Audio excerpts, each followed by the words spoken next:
चलिए, तो हम लोग शुरुआत करते हैं और कुछ पढ़ते हैं। हाँ जी, मुझे बताएंगे कि हम लोग लास्ट टाइम पे क्या पढ़ रहे थे बच्चों?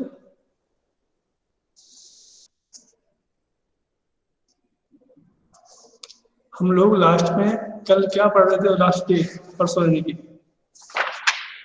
हमारा टॉपिक क्या था? Radius of generation. क्या बेटा? Radius of generation. अच्छा, radius of direction. Okay, right, मुझे याद आ गया। गुड।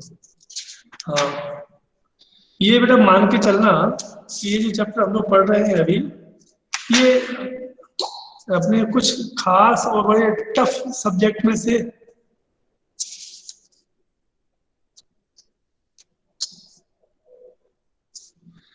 तो मुझे तो कुछ टफेस्ट में से एक है।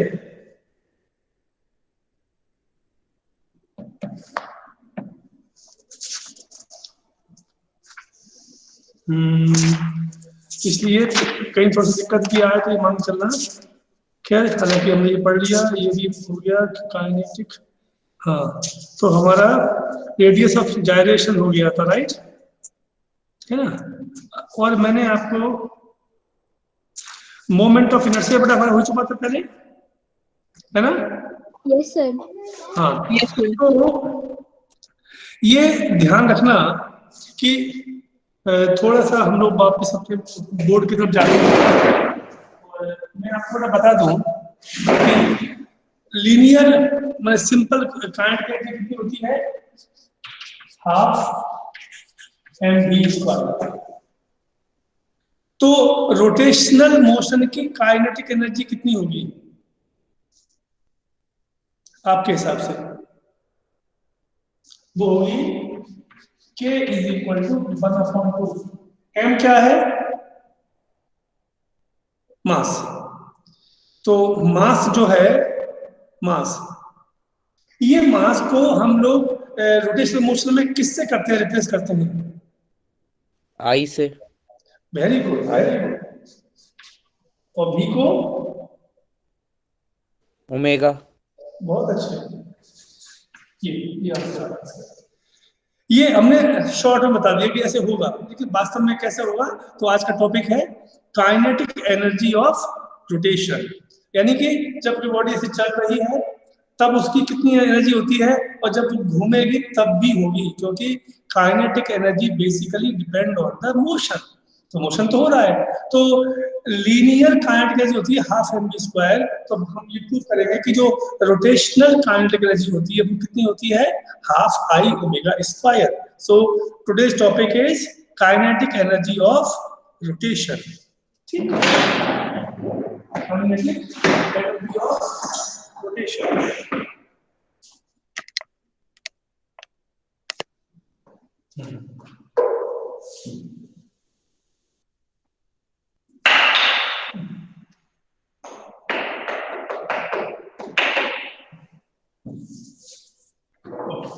तो इसमें हम लोग क्या करते हैं? सबसे पहले एक ऐसी बॉडी बना लेंगे, ठीक है?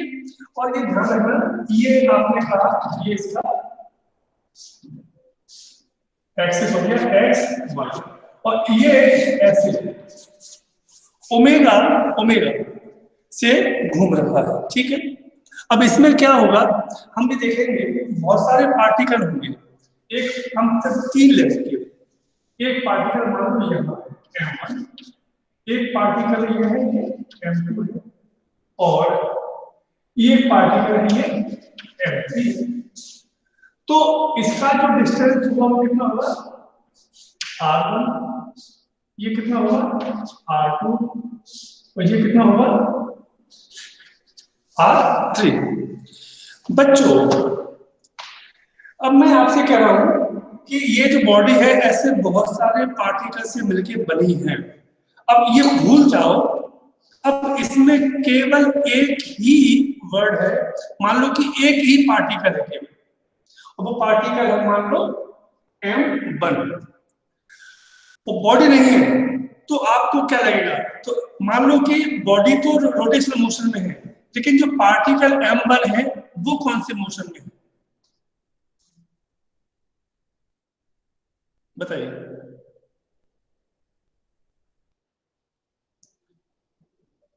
शांत,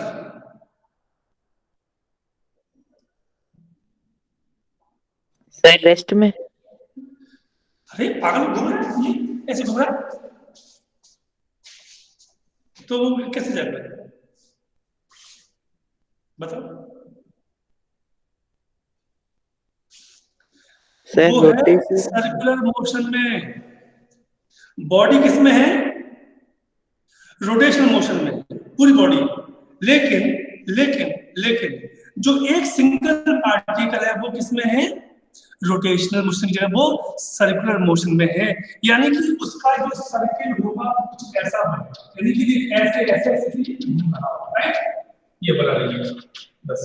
और इसकी अपनी एक स्पीड भी होगी, उस स्पीड से घूमेगा, और मान लो कि ये जिस प्रकार से पाथ को चलेगा, अब बना लीजिएगा इसको।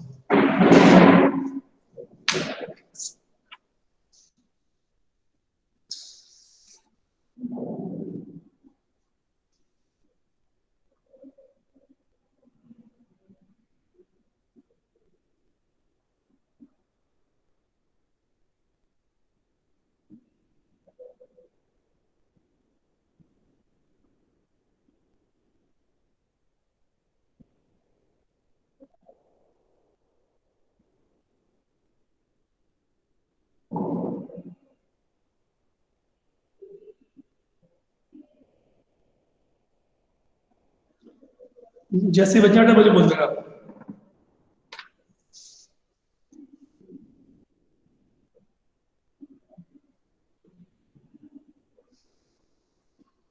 फिर सर बना लिया। हाँ, ये मैं फिर से बता दूं आपको कि जब कोई बॉडी घूमती है तो बॉडी तो रोटेशनल मोशन होती है, तो उसका हर पार्टिकल जो होता है वो उस एक्सिस के सर्कुलर मोशन में होता है। तो लिखिए, let us consider rigid body of mass capital M rotating about a fixed axis xy,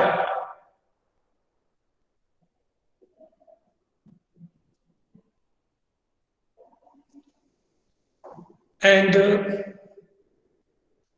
it consisting of a number of particles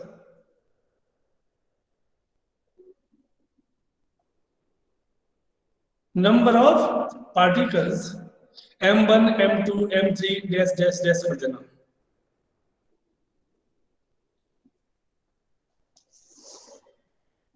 having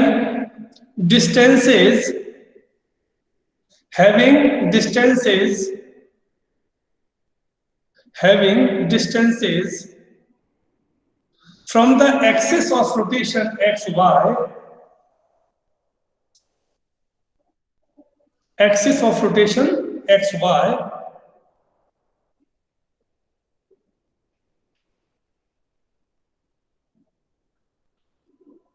R1, R2, R3 dash dash dash respectively, R1, R2, R3 dash dash dash respectively,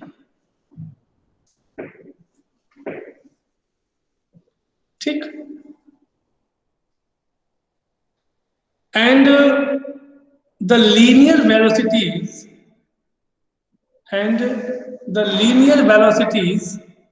of each particles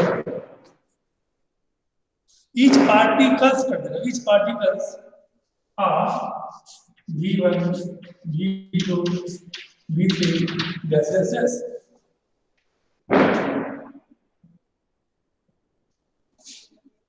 and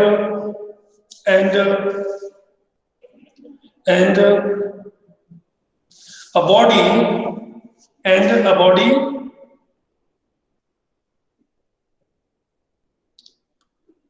moving with angular velocity omega.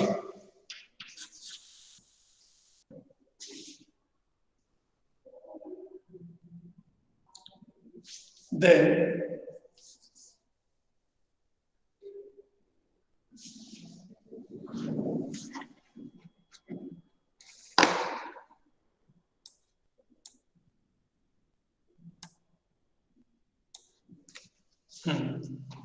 बच्चों ध्यान देना कि आप अभी लिखा नहीं, आपके पास एक फार्मूला है V is equal to R omega, पता है ना? इस फार्मूले में V लीनियर वेलोसिटी है, R रेडियस है, ओमेगा एंगुलर वेलोसिटी है, बट ओमेगा इज कांस्टेंट. तो for first particle V1 R1 omega हो जाएगा, ठीक है. ऐसे ही V2 R2 ओमेगा हो जाएगा, और ऐसे ही गैस कर देंगे. तो लिखिएगा therefore linear velocities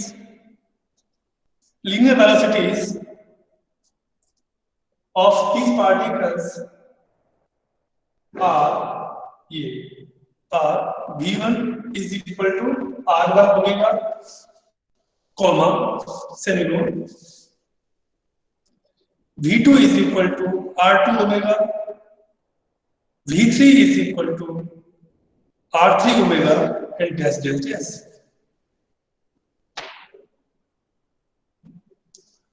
Therefore, sir हाँ सर प्लीज एक बार सर वो दिस पार्टिकल्स आर के सब सर बात आपने वो लिखवा रहे थे ना sir V1 is equal to R1 omega sir V1 is equal to R1 omega, V2 is equal to R2 omega, V3 is equal to R3 omega.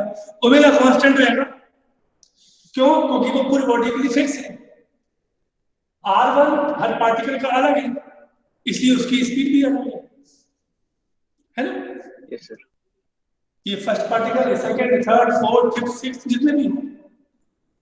Therefore, kinetic energy of the particle, kinetic energy of the particle of mass m1 is equal to, क्या होगा बेटा? 1/2 m1 v1 square, ये होता है ना, m1 v1 square. Substitute the value of v1, तो कितना आ जाएगा? 1/2 m1 r1 square omega square. ये फर्स्ट पार्टिकल की काइनेटिक एनर्जी आ गई. Similarly,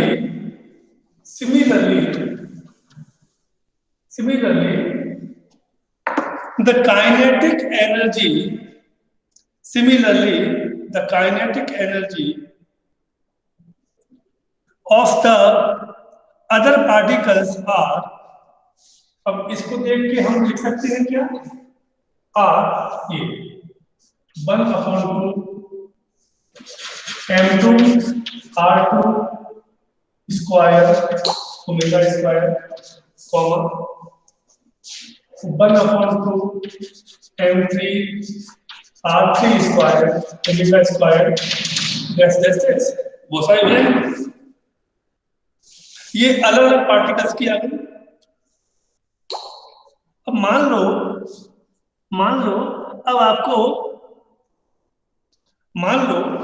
अब आपने क्या किया कि आपको पूरी बॉडी का निकालना है, तो क्या करोगे?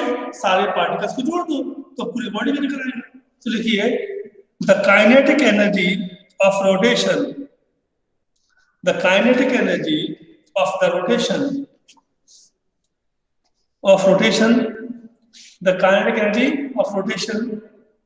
of the body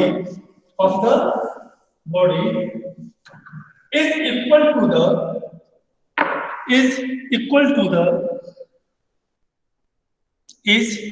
the sum of the kinetic energies is equal to the sum of the kinetic energies of all the particles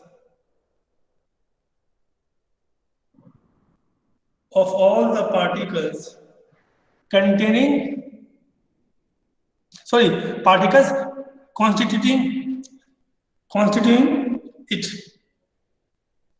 That is क्या करूंगा K is equal to क्या हो जाएगा लिख दो 1/2 m1 r1 square omega square plus 1/2 m2 r2 square omega square dash कर दो।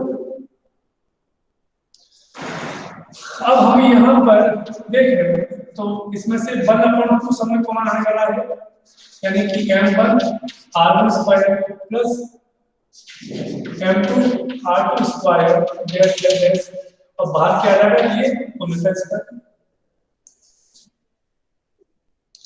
ये क्या लिखा हुआ है दिखाई दे रहा है क्या 1/2 summation m r square into Neha ये क्या लिखा हुआ है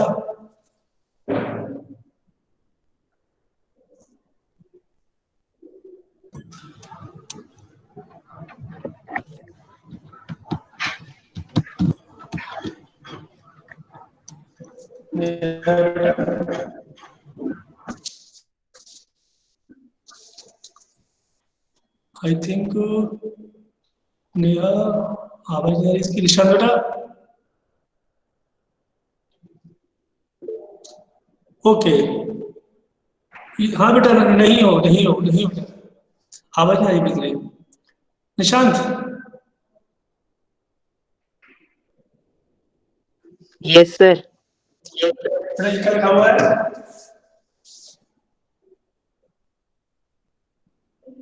अभी तो पढ़ाया था मैंने सर इनर्शिया भूल गए। हाँ मोमेंट ऑफ इनर्जी आया तो लिख दो K is equal to 1/2 I omega square where I is equal to summation m r square is equal to moment of inertia of the body। लिख लो इसको moment of inertia of the body।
हो गया बच्चों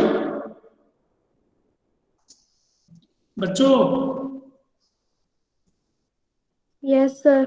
हाँ book में तो मैं आपका वेट करता रहता हूँ। चलिए तो ये था आपका आज का ये अपने क्वेश्चन हो गया। अब हम थोड़ा और आगे बढ़ते हैं और हम बात करेंगे अब हम बात करेंगे कि ये क्या होता है बेटा कि हमने कहा कि मोमेंट ऑफ इनर्शिया क्या होता है mass into square of radius of gyration. ठीक है अब क्वेश्चन ये है कि अलग अलग तरह की बॉडी होती है अब बॉडी तो शेप में तो थोड़ी होती है हमेशा, मान लो शेप में भी होती है, शेप में नहीं भी होती है। अब स्क्वायर अलग है, वो मान लो कि कोई स्फीयर है, कि वो सिलेंड्रिकल है, कि वो ट्रायंगल शेप में है, किस शेप में है, और होता है वो नॉन ज्योमेट्रिकल शेप हो सकता है कि वो नॉन ज्योमेट्रिकल हो। ये मान लो है, ये है। अब बताओ ये क्या शेप है? कोई शेप है क्या? कोई शेप नहीं है ये। तो अब इसका कैसे निकालेंगे मोमेंट ऑफ इनर्शिया? तो अपने को अब इसके लिए दो थ्योरम है बेटा।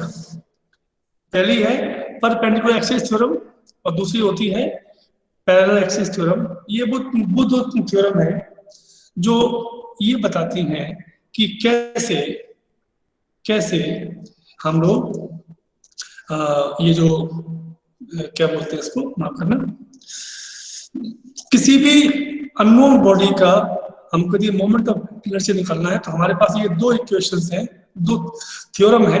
हम इन दो में से किसी भी एक थ्योरम का यूज करके हम बड़ी आसानी से हम निकाल सकते हैं। ठीक, तो आज हम एक पढ़ने वाले हैं दो में से। लिखिए number 1, theorem of perpendicular axis. Theorem of perpendicular axis, AXES आएगा अपने यहाँ पर, AXES। Not singular.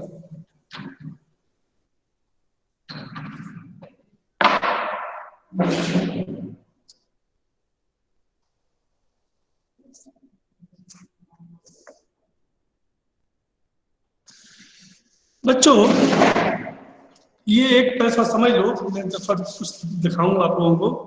ये देखो, ये एक मोबाइल है और मान लो आपको इसका मोमेंट ऑफ इनर्शिया निकालना है, वो भी कैसे? एक मिनट। आपको इस एक्सिस के पर ये ऐसे ऐसे घुमाएंगे, इसको ऐसे ऐसे घुमाएंगे तो इसका कितना मोमेंट ऑफ इनर्शिया होगा। लेकिन आप ऐसे मान लो, ये मान लो, इसको आपको ऐसे घुमाना है, ठीक है? तो इसका मोमेंट ऑफ इनर्शिया कैसे निकालेंगे?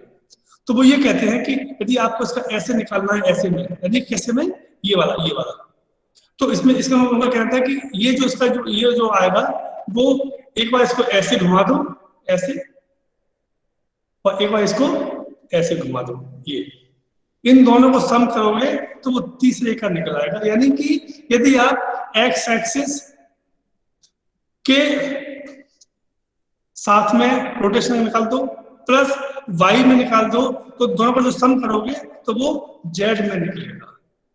यदि आपको कोई भी दो एक्सिस दिए हुए हैं तो आप उन दोनों को जोड़ देंगे तो वो थर्ड एक्सिस ऑफ रोटेशन के इक्वल हो जाएगा। ये वो थ्योरम है जो इससे केवल हम शीट, ये इस तरह की लैमिना शीट जो होती हैं, इस तरह की कोई बॉडी है, हम उनका मोमेंट ऑफ इनर्शिया फाइंड कर सकते हैं इफ यू वांट।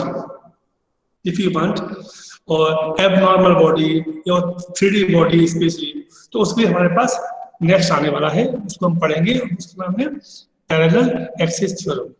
ठीक है, तो पहले लिखिए आप लोग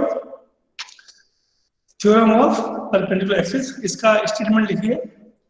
the moment of inertia, the moment of inertia, the moment of inertia of a lamina, of a lamina, the moment of inertia of a lamina about an axis,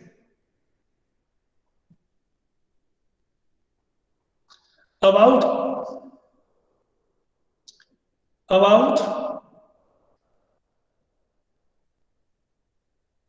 an axis perpendicular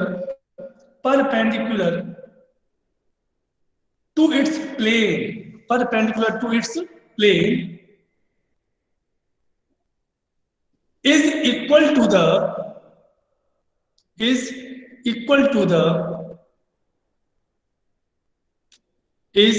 equal to the sum of the moment of inertia, is equal to the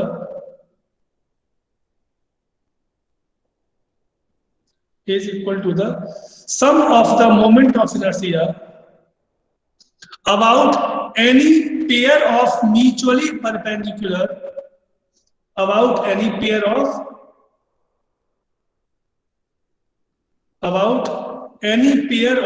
mutually perpendicular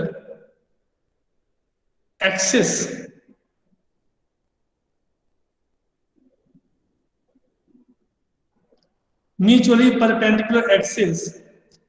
in its own plane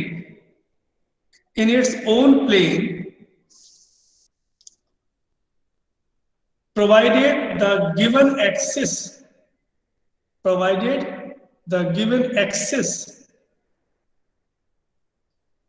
passes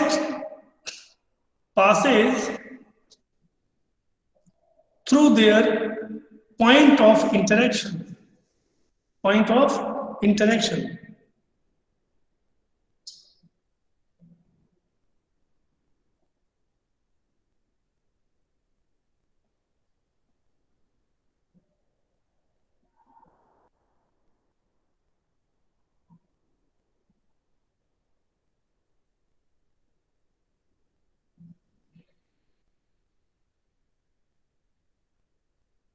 okay,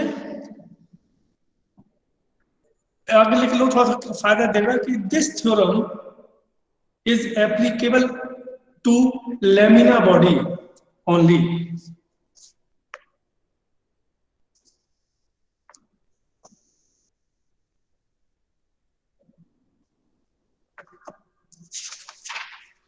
अच्छा बेटा, मुझे ये बताओ कि यदि किसी के पास, अभी मुझे याद नहीं आ रहा, किसी को सिलेबस हो तो ये इस थ्योरम का स्टेटमेंट केवल अपने सिलेबस में है या इसका प्रूफ भी है? सर डिलीट हो गया ना सर. स्टेटमेंट एंड एप्लीकेशन दोनों डिलीट है स्टेटमेंट में नहीं है. सर. स्टेटमेंट भी डिलीट है. ओके ओके ओके, चलो कोई नहीं. तो वो फिर भी थोड़ा सा आपको मैं इतना बता दूं, सिर्फ इसको मैं जो हो गया इसको मैं इसका स्टेटमेंट में लिखवा दिया आपका, इसका फोटो बना दूं तो आपको थोड़ा समझने में दिक्कत नहीं आएगी. कल आप लोग वहाँ जब जाओगे, आगे एग्जाम में जाओगे तो आपको फायदा मिल जाएगा. ठीक है, एक ये मान लो ये एक्स एक्सिस, ये वाई, तो ये जेड एक्सिस. ठीक, ये ऐसा बना हुआ है. तो ये कहते हैं, मान लो यदि यहाँ पर कोई बॉडी है ये, तो ये एक्स को आप ऐसे बनाएंगे, इसको ऐसे कर दीजिएगा, ये एक्स है, तो यहाँ पर ये वाई हो जाएगा, ये एक्स है, ये ओ है, ये आर है. तो ये कहा जाता है कि ये डायग्राम बना हुआ है, तो I Z is equal to क्या होता है, आई एक्स प्लस आई. ये कितना बड़ा कि पहले इसके x के घुमा दो, फिर y के घुमा दो, दोनों को जोड़ दोगे तो वो z का निकल जाएगा. ठीक है ना, इसको पूरा कर दो तो अच्छा है. यदि नहीं तो अच्छी है ना.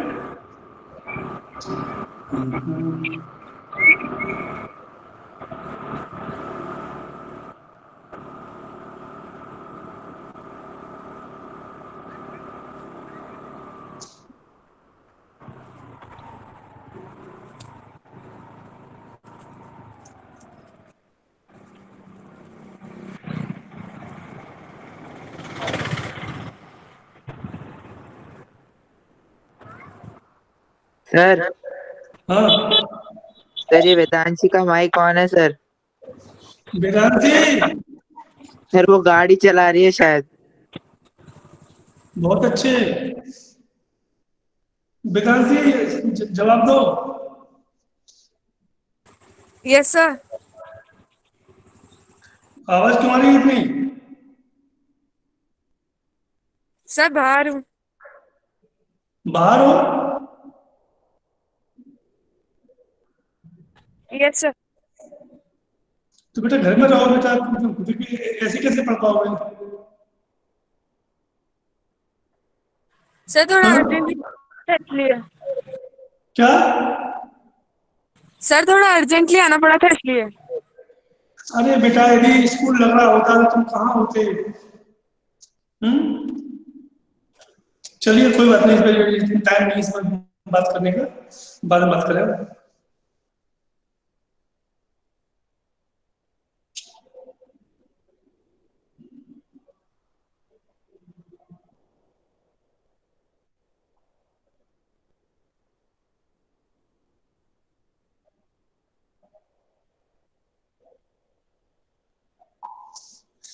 हो गया बच्चों? तो ये इस प्रकार से आप समझ सकते हो इसको कि हमें किस प्रकार से करना है। ओके, तो ये हमारा एक आज का था।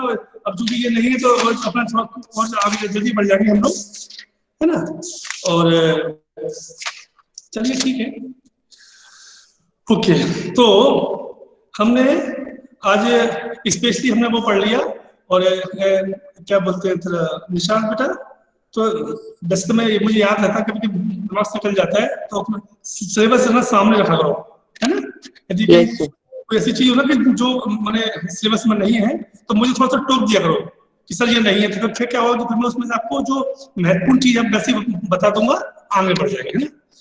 क्योंकि क्या होता है कि इकट्ठे 3-4 क्लास पढ़ा रहा हूँ ना, तो ध्यान नहीं रहता कि कौन सा, क्योंकि क्या है कि ये सब चीजें पिछले 25 साल से पढ़ा रहा हूँ, तो वो दिमाग में सेट है कि वो ये आने वाला है ना? तो थोड़ा सा मुझे आप थोड़ा टोकते रहे कि सर ये सिलेबस में नहीं है, तो फिर जब मुझे मालूम हो जाएगा कि सिलेबस में नहीं है तो मैं क्या करूंगा, तो वो बता दूंगा जो थोड़ा सा आपके काम आने वाला। ठीक है बच्चों?